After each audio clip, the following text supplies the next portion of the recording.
Sahabat DCP, ada sebuah fenomena gitu ya yang saya cermati akhir-akhir ini, yaitu fenomena bertanya PR atau tugas di Quora gitu ya. Jadi memang ya Quora adalah sebuah media tanya jawab yang dipakai gitu ya untuk bisa membuat orang itu bertanya kepada orang yang dianggap ahli begitu, dan melalui pertanyaan dan jawaban ini maka orang bisa belajar, kira-kira demikian. Tetapi saya mencermati beberapa, udah cukup lama sih gitu ya, saya melihat bahwa ada pertanyaan-pertanyaan itu seperti PR gitu ya, dan itu yang akan saya bicarakan pada hari ini. Jadi fenomena bertanya di Quora terkait dengan PR itu menjadi sesuatu yang perlu dicermati gitu ya, juga terkait dengan proses belajar, dan ya saya akan bahas gitu ya setelah yang satu ini.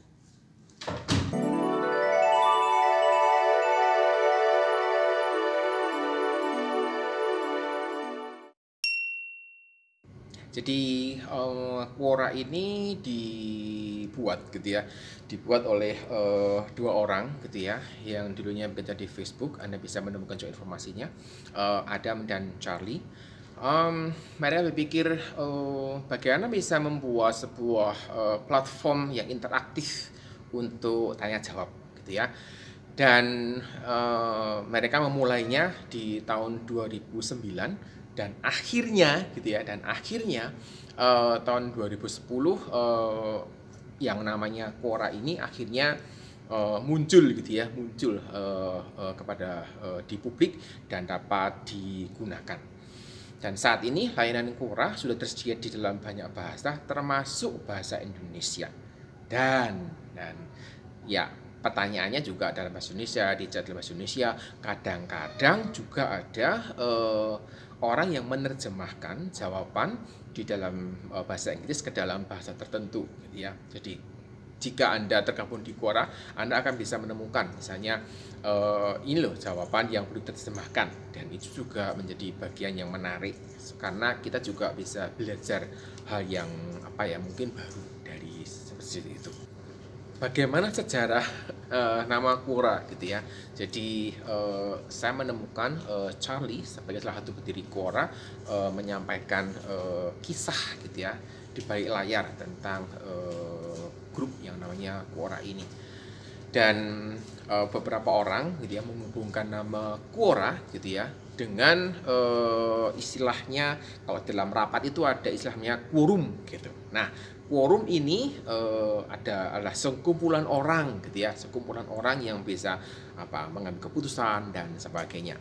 Kemudian juga ada yang mengasosiasikan Quora itu langsung nyambungnya ke Q&A gitu ya. Jadi Quora itu depannya juga huruf Q, di akhirnya huruf A juga gitu ya, maka Quora maka diasosiasikan berupa Q&A ya, berarti ada pertanyaan, ada jawabannya, ya nyambung juga, ya cocok juga gitu. Tetapi ya dari linknya gitu ya, dari linknya itu nanti Anda bisa membaca sendiri gitu ya, apa sebenarnya yang terjadi, apa yang melatar belakangi pemberian nama Quora itu. Nanti Anda bisa baca sendiri di sana kisahnya. Dan orang bisa bertanya apa saja, bebas gitu ya, tidak ada batasan jenis pertanyaan apa yang boleh disampaikan. Dan satu hal yang perlu diwaspadai gitu ya, di Quora ini adalah jawabannya tidak dapat 100% dipercaya. Mohon maaf.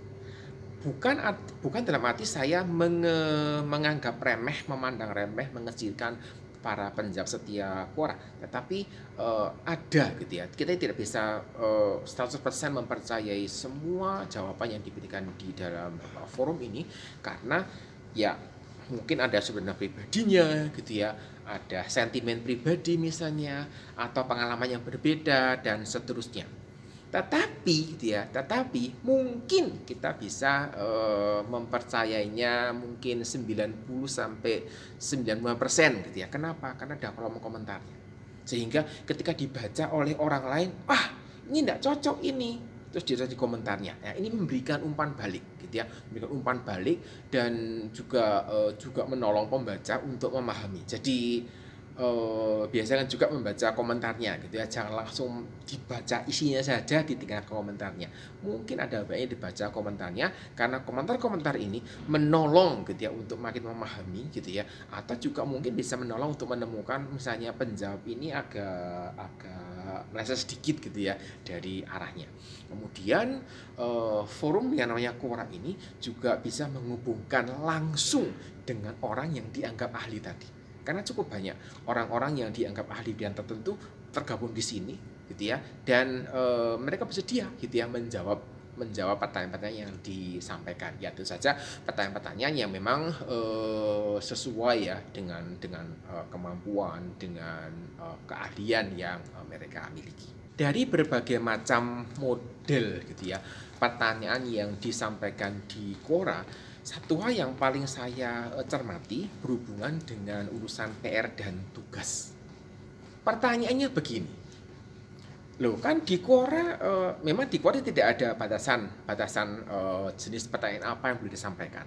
Jadi ketika ada orang mengatakan, oh enggak boleh itu tanya PR di Quora gitu, saya mengatakan boleh gitu, tidak ada masalah gitu ya. Karena memang ya sekali lagi Quora tidak sepertinya kok tidak membatasi gitu ya, bahwa pertanyaan itu tidak boleh menanyakan PR atau homework dan sebagainya. Tetapi gitu ya, ketika saya mengatakan bahwa orang itu boleh bertanya gitu ya, boleh bertanya tentang PR yang harus dikerjakannya di teman-teman di Quora. Orang mengatakan para Quorawan dan Quorawati, kira-kira begitu. Saya suka istilah itu ya, Quorawan dan Quorawati gitu ya. Menurut saya boleh, tetapi tergantung bagaimana cara bertanyanya. Dan cara bertanya ini gitu ya, kira-kira bisa mewakili gitu ya si penanya ini seperti apa sih profilnya gitu. Loh, emang kita bisa gitu ya? Emang kita bisa mengestimasi menebak profil penanya dari pertanyaannya? Kalau berhubungan dengan PR gitu ya, kira-kira dapat ditebak. Walaupun sekali lagi juga tidak bisa 100% benar. Kenapa? Karena ada batasan jumlah huruf yang dapat digunakan terkait dengan menanyakan pertanyaan yang ada di Quora ini. Ketika kita bicara tentang PR gitu ya, orang yang mengatakan oh enggak boleh itu tanya PR di Quora gitu. Idenya besar memang PR adalah bagian dari proses belajar. Jadi secara umum memang PR itu bukan beban dalam belajar, tapi PR ini merupakan bagian dari proses belajar. Dan PR itu juga menjadi umpan balik pemahaman siswa terkait dengan materi yang disampaikan. Jadi ketika guru atau dosen menyampaikan materi di kelas kemudian memberikan PR gitu ya, maka ide besarnya adalah supaya peserta didik mahasiswa ini bisa belajar gitu ya, bisa bukan belajar, mendapatkan umpan balik. Apakah materi yang disampaikan tadi gitu ya, pemahamannya sudah cocok atau belum? Kalau bisa mengerjakan dengan baik, ya kira-kira gitu ya, pemahamannya sudah oke gitu. Tetapi kalau tidak bisa mengerjakan dengan baik, kemungkinan besar pemahamannya masih kurang baik. Dan ini menjadi feedback buat siswa, berarti ada hal-hal yang harus diperbaiki. Ketika guru atau dosen menemukan bahwa ada mahasiswa atau siswanya yang kesulitan mengerjakan PR, juga sebuah feedback. Mungkin cara mengajar saya salah seperti itu. Saya melihat PR juga bukan sebuah hukuman. Jadi kelasnya rame gitu ya, ribut terus, gurunya marah, kasih PR yang banyak gitu. Saya tidak setuju. Karena PR bukanlah hukuman. Tetapi PR ini menjadi tanggung jawab siswa untuk dikerjakan. Terkait dengan apa? Terkait dengan belajarnya. Jadi tentang PR ini saya sudah pernah bahas dalam sebuah video. Sebenarnya PR itu tanggung jawabnya siapa gitu, tanggung jawabnya siswa, tanggung jawabnya orang tua, atau tanggung jawabnya guru gitu. Karena siswa yang diberi PR santai gitu ya, orang tuanya kalang kabut mengingatkan udah kerja PR belum dan sebagainya. Kemudian kalau ada anak yang tidak kerjakan PR di sekolah, gurunya marah, dihukum dan sebagainya. Ini menjadi sebuah pertanyaan. Sebenarnya siapa sih yang bertanggung jawab terhadap PR? Dan video itu membahas tentang ini, ada linknya nanti saya sampaikan. Nah, kita kembali lagi ke urusan bertanya PR di forum Quora. Boleh atau tidak? Saya akan mengatakan boleh. Tetapi sekali lagi, sebenarnya gitu ya, cara bertanyanya itu yang perlu dicermati. Jadi menurut saya gitu ya, cara bertanya seseorang ketika berhubungan dengan PR di Quora gitu ya, itu bisa mewakili motivasinya. Kok bisa? Bisa. Ketika pertanyaan itu mengarah ke sebuah solusi gitu ya, kemungkinan besar maka penanya ini adalah orang yang malas mengerjakan PR. Misalnya begini,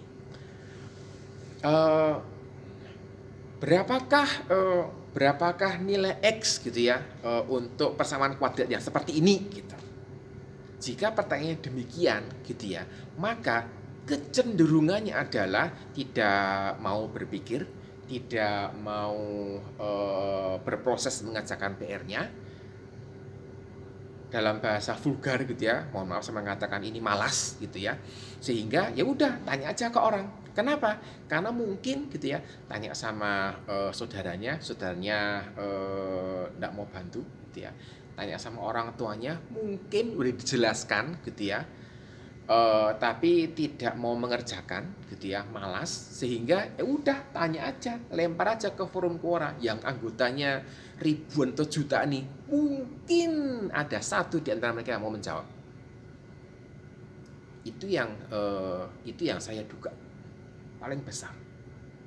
Tetapi ada kemungkinan juga gitu ya, tidak tahu cara bertanya yang tepat.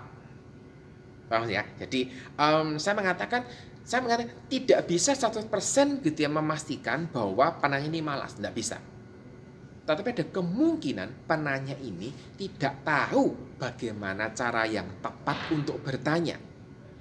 Sehingga dia belajar sesuatu gitu ya, berdasarkan penjelasan yang diberikan oleh para penjawab ini, kemudian bisa mengerjakan sendiri PR yang diberikan kepadanya. Dan ya ini cara bertanya ini gitu ya, yang menjadi bagian penting yang akan saya bicarakan.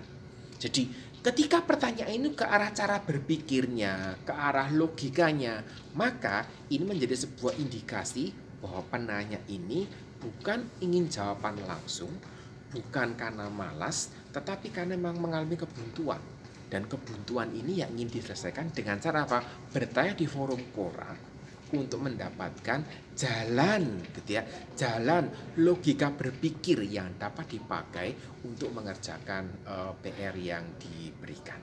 Model lain gitu ya, yang menurut saya juga lucu gitu ya, yang menarik juga adalah model pertanyaan yang nodong. Jadi nodong para Quorawan-Quorawati tadi. Bagaimana? Ide begini. Misalnya nih ya, contohnya. Ada dua teori tentang sosiologi yang berkembang di Asia. Jelaskan beserta dengan contohnya gitu. Kira-kira begitu. Nah, ini model pertanyaan yang menurut saya ini nodong gitu. Ini model pertanyaan yang menurut saya menjengkelkan gitu ya. Dan saya biasanya tidak akan tanggapi. Nah, akan tanggapi dalam arti gini, saya tidak akan menjawab sama sekali, tetapi saya akan tinggalkan aja, saya abaikan, gitu. Tanya begini, emang kamu siapa gitu? Kok bertanya dengan cara seperti itu, gitu? Saya menduga ini berhubungan dengan apa ya? Semacam tugas menulis artikel ilmiah, esai gitu. Atau ada mahasiswa yang harus menuliskan latar belakang di dalam skripsinya dan tidak tahu bagaimana cara menulisnya gitu ya. Kemudian ujung-ujung ngapain? Udah tanya aja di Quora gitu. Saya membandingkan dua teori ini, kemudian kasih contohnya deh, kira-kira begitu. Dan ya ini menjadi bagian yang kita mesti perhatikan. Tapi sekarang mungkin orang sudah tidak akan bertanya di Quora gitu. Tanya mana? Tanya ke ChatGPT gitu. Yang udah pernah saya bahas juga sebelumnya. Jadi walaupun saya saya pernah jawab beberapa gitu ya, saya pernah jawab beberapa. Jika apapun pertanyaannya mengarah ke masalah malas tidak mau mengerjakan atau logika berpikir, kalau ini malas mengerjakan, saya akan ingatkan, gitu. Kemudian saya akan memberikan jawaban berupa alur berpikir. Tetapi saya juga mencermati ada para penjawab yang secara tidak sadar gitu ya sedang dimanfaatkan oleh mereka-mereka yang memang tabiatnya malas ini gitu. Dikasih jawaban komplit gitu ya, komplit sampai ketemu hasil akhirnya seperti apa. Jadi kalau misalnya ini berhubungan dengan matematika begitu, lengkap dengan langkah-langkahnya, bahkan dituliskan di kertas, di foto gitu ya, dikirimkan. Yang lebih niat lagi diketik di Quora gitu ya. Luar biasa menurut saya. Tapi kemungkinan besar Anda sudah dimanfaatkan oleh orang-orang yang tidak bertanggung jawab. Dan hal ini juga yang saya duga membuat Quora menjadi sasaran pertanyaan sejenis. Jadi cukup banyak pertanyaan-pertanyaan berupa PR gitu. Jika di dalam sebuah kolam yang dimiliki oleh Pak Hadi gitu ya, ada gulma yang tumbuh dengan rate sekian gitu ya. Jika kolamnya ukuran sekian kali sekian, maka berapa hari gitu ya gulma itu bisa menutupi semua kolamnya, kira-kira demikian. Dan dihitungkan gitu ya, dijawabkan secara komplit gitu. Menurut saya ini tidak pada tempatnya. Kita melihat bahwa tidak ada yang salah dengan Quora gitu ya. Jadi saya tidak menyalahkan Quoranya, tetapi kembali lagi bagaimana kita bisa menggunakan Quora untuk belajar dan bukan mendapatkan jawaban yang instan gitu ya. Kalau ada soal fisika yang mesti diselesaikan gitu ya, terus Anda menyelesaikan soalnya dengan detail, terus tolong dijawabin dong gitu. Itu namanya minta jawaban instan. Tidak belajar untuk mendapatkan logika berpikirnya, dan ini yang mesti dihindari. Jadi saya menyarankan gitu ya, cara bertanyanya adalah kira-kira demikian. Bagaimana logika menyelesaikan soal semacam ini? Atau hal apa yang harus saya pelajari gitu ya untuk bisa menyelesaikan soal yang seperti ini gitu ya. Maka itu memberikan indikasi bahwa Anda itu ingin belajar, bukan ingin mendapatkan jawaban yang sifatnya instan tadi.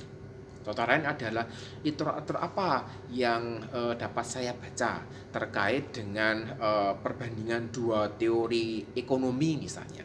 Atau bahan-bahan apa yang bisa saya pelajari ketika saya harus mempelajari latar belakang tentang pembangunan sebuah infrastruktur di sebuah daerah misalnya. Dan ini bisa menolong gitu ya, karena saya yakin ada banyak korawan-korawati yang bersedia menolong Anda untuk hal ini dan membantu proses belajar Anda menjadi pribadi yang lebih siap dalam belajar dan siap untuk belajar mandiri juga. Kalau kita bicarakan setelah lebih detail gitu ya, Quora ini sekarang punya saingan. Dan saingannya itu saya sampaikan chatbot yang menggunakan AI tadi. Ketika Anda menggunakan ChatGPT, Bing GPT, Dolly dan sebagainya, maka Anda bisa bertanya apa saja selama pertanyaan Anda itu di dalam batas informasi, pengetahuan, dan wawasan yang dimiliki oleh sistemnya. Tapi saya melihat bahwa Quora ini masih punya keuntungan karena modelnya seperti crowdfunding. Bukan crowdfunding ya, crowd thinking. Kalau gitu, crowdfunding kan mengumpulkan uang dari banyak orang gitu ya, yang mau nyumbang satu proyek kira gitu. Saya bilang bukan crowdfunding, salah sih, crowd thinking atau crowd brain gitu ya, crowd brain. Jadi ada banyak brain, ada banyak thinker gitu ya, yang bersama-sama kumpul crowd gitu ya, rame-rame untuk bisa menjawab sebuah pertanyaan. Kenapa? Karena masih punya ketergantungan pada manusia yang bisa belajar dan mengembangkan diri. Karena kalau menggunakan AI chatbot ini juga tergantung dari data yang ditrainingkan. Coba Anda tanya kepada ChatGPT misalnya, apa yang terjadi di Mentawai, misalnya minggu lalu gitu. Sebutan aja bulan berapa, tanggal berapa. Tidak tahu. Kenapa? Karena tidak masuk di dalam area yang menjadi wawasannya. Kemudian forum Quora lama mendapatkan jawaban, itu juga tergantung dari penjawabnya. Ada enggak penjawab yang bersedia untuk menuliskan jawaban untuk Anda? Jika ada, ya cepat gitu ya. Kalau topiknya topik-topik yang hot gitu ya, misalnya apa, tentang partai politik, tentang calon presiden, sebagainya, lumayan cepat. Tapi kalau topik Anda tanyakan itu agak spesifik begitu, ya tergantung. Kalau penjawabnya ada gitu ya dan bersedia, ya cepat jawabannya. Kalau enggak, ya mesti tunggu dulu seperti itu. Sekali lagi, Quora, Wikipedia, AI chatbot adalah alat gitu ya. Alat yang dibuat, ya saya sih berpikir positif gitu ya, bahwa semuanya dibuat untuk menunjang proses belajar.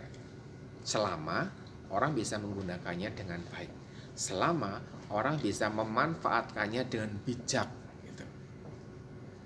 Ya memang bisa timbul hal-hal yang aneh-aneh gitu ya. Misalnya tanya PR di Quora, kemudian plagiarisme melalui Wikipedia, kemudian minta ChatGPT misalnya menuliskan latar belakang skripsi atau makalah misalnya.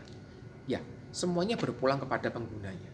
Jadi, saya pribadi menurut saya cukup sulit buat lembaga pendidikan untuk mengatakan no, tidak boleh pakai ini sama sekali. Cukup susah. Kenapa? Karena semuanya ada di balik layar. Artinya kembali ke integritas dari siswa atau mahasiswanya. Tapi saya mendukung penggunaan alat bantu ini untuk mendukung proses belajar.